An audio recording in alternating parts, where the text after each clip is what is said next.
Okay, here we are back again. We've been talking about lines and the command line options, and we've gone through the line command itself, and we've gone through both sides, normal, angle, vertical, 4 points. A bisector is what we're on now. So we'll talk about bisector. We'll go ahead and take this and hide it real quick. And right away, I have two curves out here. You can get to the bisect command by two different ways. You can go ahead here and click on it, and you come down here and click on bisector, or you can click on your drop down there and click on line bisector, right? And basically what the line bisector does is it'll draw you a curve between at an angle between two other curves, but you need to specify it. So what we'll do, you probably definitely want to end snaps or mid snaps or something onto snap to for your to get your lines in the right area. So what we do is we select here, we'll go up here, select that side, and we'll come over here and drag that side, and now we have that line in the middle of those two. It's exactly the middle of those two lines. So if you're looking for a certain angle or something like that between two lines, exactly the center, this is the tool you want to go to, and you can drag it to both sides. You can also come down here and go to both sides, right? And you can specify a length. So let's type in 5 millimeters, which will be 10 millimeters, 5 from each side, and then just click, and that'll end the command. And that'll be a 10 millimeter line. And if you type in length, length, and hit enter, you can look in your command line, and it is 10 millimeters, right? So that's kind of basically what it will do is between two lines, it'll give you the exact center or angle between those two lines, right? There is one thing I like to show. We'll just real quick go out here and grab a ring rail and hit enter.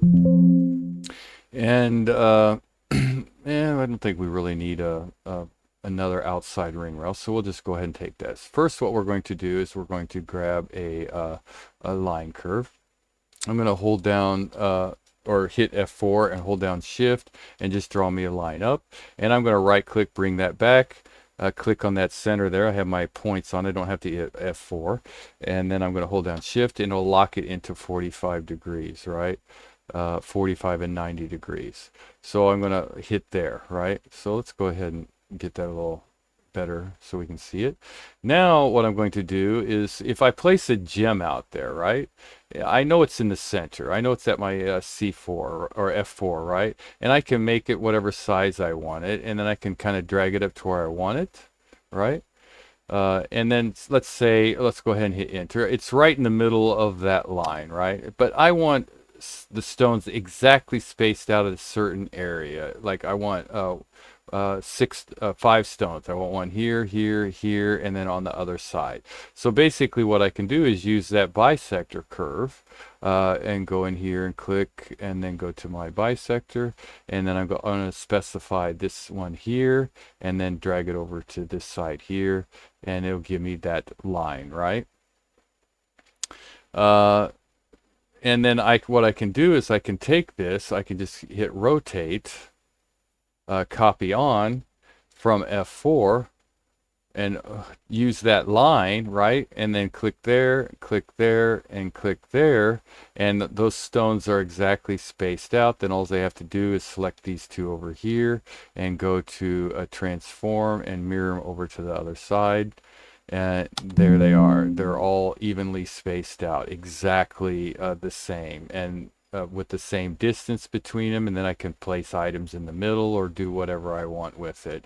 But this is just one way. There's lots of ways to do this here, but using the bisector, it's just one way to do it. So hopefully this will give you an idea of what you can use with the bisector for, but there's a lot of things really. And play around with it, get to know it pretty good. It can come in handy at times, and not used a lot, but definitely a useful command. So hopefully that'll help, and we'll continue on and go to our next one, which will be, I think, perpendicular. So go here, bisector, perpendicular, yes. So we'll see you in a few minutes.